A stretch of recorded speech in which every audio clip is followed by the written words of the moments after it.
Hello दोस्तों, नमस्कार। स्वागत है आप सभी का स्टार स्टडी यूट्यूब चैनल पर। दोस्तों, आपको पता होगा कि जैसे कि हम अपने स्टार स्टडी चैनल पर यूपीपी की प्रैक्टिस करवा रहे हैं, तो आपको पता होगा कि यूपीपी की वैकेंसी आई हुई है उत्तर प्रदेश में।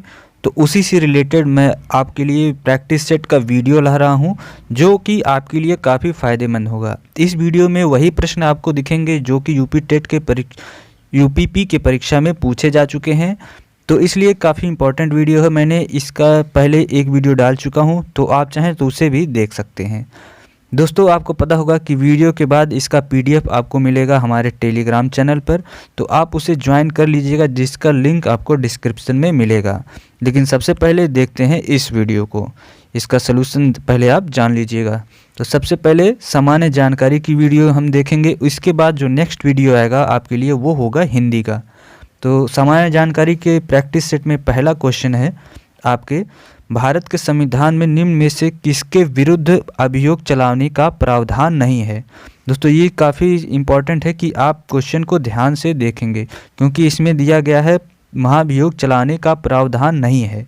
तो ऑप्शन में दिया गया है राष्ट्रपति, राज्य के राज्यपाल के, भारत के मुख्य न्यायाधीश के, भारत के उपराष्ट्रपति पे। तो दोस्तों, किस पे नहीं चलाया जा सकता महाभियोग? तो दोस्तों, ये होगा आपका राज्यपाल। राज्यपाल पे दोस्तों महाभियोग नहीं चलाया जा सकता, लेकिन राष्ट्रपति पर चलाया जा सकता है, भारत के मुख्य न्यायाधीश पर चलाया जा सकता है, भारत के उपराष्ट्रपति पर चलाया जा सकता है। लेकिन दोस्तों, मैं आपको एक फैक्ट की बात बताता हूँ, जो महाभियोग शब्द का इस्तेमाल किया गया है ये सिर्फ राष्ट्रपति के लिए किया गया है। जैसे कि अगर भारत के मुख्य न्यायाधीश पर चलाया जा रहा है महाभियोग, तो ये महाभियोग जैसी प्रक्रिया नाम दिया जाता है, ना कि महाभियोग।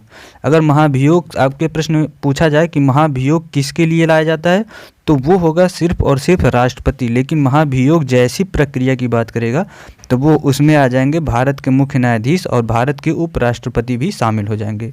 तो इस तरह से हमारे इस प्रश्न का जवाब होगा कि भारत के राज्यपाल पर दोस्तों महाभियोग नहीं लाया जा सकता। इसके बाद प्रश्न बढ़ते हैं। अगला प्रश्न, कंप्यूटर में डाटा का किस रूप से भंडारण होता है?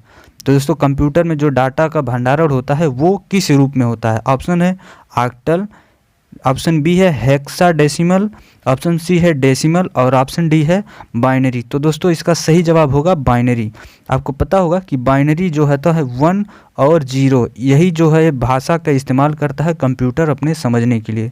जब भी हम कोई भी चीज़ इंटर करते हैं कंप्यूटर में अपनी भाषा में, वो कंप्यूटर बाइनरी लैंग्वेज में अपने पहले मेमोरी में लेता है 0 और 1 करके, फिर उसको प्रोसेस करके फिर आउटपुट हमें देता है हमारी लैंग्वेज में। तो इस तरह से कंप्यूटर जो डाटा इस्तेमाल करता है अपने भंडारण के लिए, वो करता है बाइनरी लैंग्वेज का। इसके बाद अगला प्रश्न है, संविधान के किस अनुच्छेद के प्रावधानों के अंतर्गत भारत ने भारत रत्न और पद्मश्री प्रारंभ किया? दोस्तों, किस अनुच्छेद के अनुसार भारत में भारत रत्न और पद्मश्री का इस्तेमाल किया जाता है? तो इसका होगा अनुच्छेद 18। दोस्तों, अनुच्छेद 18 के अंतर्गत भारत रत्न और पद्मश्री आता है। इसके बाद दोस्तों अगला प्रश्न है, भारत में कृषि आयकर लगाया जा सकता है? दोस्तों, कृषि आयकर लगाया जा सकता है भारत में। ऑप्शन दिया गया है स्थानीय सरकारों पर, राज्य सरकारों द्वारा, केंद्र सरकार द्वारा या फिर केंद्र और राज्य द्वारा। तो दोस्तों, कृषि आयकर जो लगाया जाता है वो राज्य सरकारों द्वारा लगाया जाता है। दोस्तों, राज्य सरकार चाहेगी तो कृषि पर कितने आयकर लगाया जा सकता है ये तय करेगा राज्य सरकार। इसके बाद अगला प्रश्न है, निम्नलिखित में से एक द्रव्यता अनुपात है? निम्नलिखित में से एक द्रव्यता अनुपात है। ऑप्शन है पूंजी पर रिटर्न, चालू अनुपात, और ऑप्शन सी है परिसंपत्ति टर्नओवर, और ऑप्शन डी है ऋण से शेयर पूंजी अनुपात। तो दोस्तों, इसका सही जवाब होगा चालू अनुपात। चालू अनुपात एक द्रव्यता अनुपात है। इसके बाद प्रश्न है आपकी स्क्रीन पर। दोस्तों, आप वीडियो को लाइक करते हुए चलिएगा। प्रश्न है, भारतीय संविधान के अंतर्गत निम्नलिखित में से कौन एक मौलिक कर्तव्य नहीं है? दोस्तों, आपको पता होगा मौलिक कर्तव्य कितने हैं? दोस्तों, 11 मौलिक कर्तव्य हमारे। अब पूछा गया है कौन से नहीं है, तो ऑप्शन दिया गया है लोक चुनाव में वोट डालना, ये मौलिक कर्तव्य। आप ऑप्शन प्रश्न को ध्यान से देखिएगा, इसमें दिया गया नहीं है। तो लोक चुनाव में वोट डालना, वैज्ञानिक कागजों का विकसित करना, और सी है लोक संपत्ति की सुरक्षा करना, और ऑप्शन डी है संविधान को मानना एवं इनके आदर्शों का पालन करना। तो दोस्तों कौन सा सही जवाब होगा? इसका सही जवाब होगा लोक चुनाव में वोट डालना। दोस्तों ये वोट डालना आपका जो है ये मौलिक कर्तव्य में नहीं आता है दोस्तों, बाकी आपका जो तीनों ऑप्शन दिया गया है ये मौलिक कर्तव्य में आता है। इसके बाद क्वेश्चन नंबर 7 है आपके स्क्रीन पर, निम्नलिखित में से किस क्रांति ने तिलहनों का उत्पादन में वृद्धि उत्पन्न हुई? तिलहन के उत्पादन में दोस्तों वृद्धि लाने के लिए कौन सी क्रांति थी दोस्तों? हरित क्रांति या फिर श्वेत क्रांति, स्वर्ण क्रांति, पीली क्रांति? तो दोस्तों कौन सा सही जवाब होगा? ऑप्शन डी पीली क्रांति। पीली क्रांति दोस्तों किससे संबंधित है? तिलहन से संबंधित है। और श्वेत क्रांति आपको पता ही होगा दुग्ध से, और आपको बताना है हरित क्रांति और स्वर्ण क्रांति किससे संबंधित है। इसके बाद अगला प्रश्न है, कौन सा भोजन तुरंत शक्ति प्रदान करता है? कौन सा भोजन होता है जो तुरंत शक्ति प्रदान करता है? ऑप्शन है प्रोटीन, मक्खन, विटामिन या फिर ग्लूकोज। तो कौन सा सही जवाब होगा? ऑप्शन डी होगा आपका ग्लूकोज। ग्लूकोज होगा क्योंकि दोस्तों ग्लूकोज कार्बोहाइड्रेट होता है और कार्बोहाइड्रेट से हमें तुरंत ही आपका शक्ति प्रदान होता है, तो इस वजह से इसका ऑप्शन डी सही होगा बहुप्रतीक्षीय। इसके बाद प्रश्न नंबर 9 पे हम पहुंचते हैं। उत्तर प्रदेश की बहुप्रतीक्षीय डायरेक्टिव वन प्रोडक्ट ई के कॉमर्स से जोड़ने हेतु उत्तर प्रदेश सरकार ने किस कंपनी से समझौता किया है? तो इसका सही जवाब होगा दोस्तों Amazon. One district one product के लिए दोस्तों कौन सा आपका सरकार ने चुना है किसे? तो अमेजन को चुना है वन डिस्ट्रिक्ट वन प्रोडक्ट को प्रमोशन के लिए। इसके बाद अगला प्रश्न है, निम्नलिखित में से कौन सा जिला भारत के अंतर्राष्ट्रीय सीमा पर है? दोस्तों भारत के अंतर्राष्ट्रीय सीमा पर कौन सा जिला है पूछा गया है। ऑप्शन है गोरखपुर, जयपुर, कन्नौज या फिर कुलेर। तो कौन सा सही होगा दोस्तों? Option C Kannur. इसके बाद 11वां प्रश्न है, मोनोजाइट किसका अयस्क है? दोस्तों मोनोजाइट जो है ये किसका अयस्क है? ऑप्शन दिया गया है जार्कोनियन का, थोरियम का या फिर टाइटेनियम का या फिर लोहा का।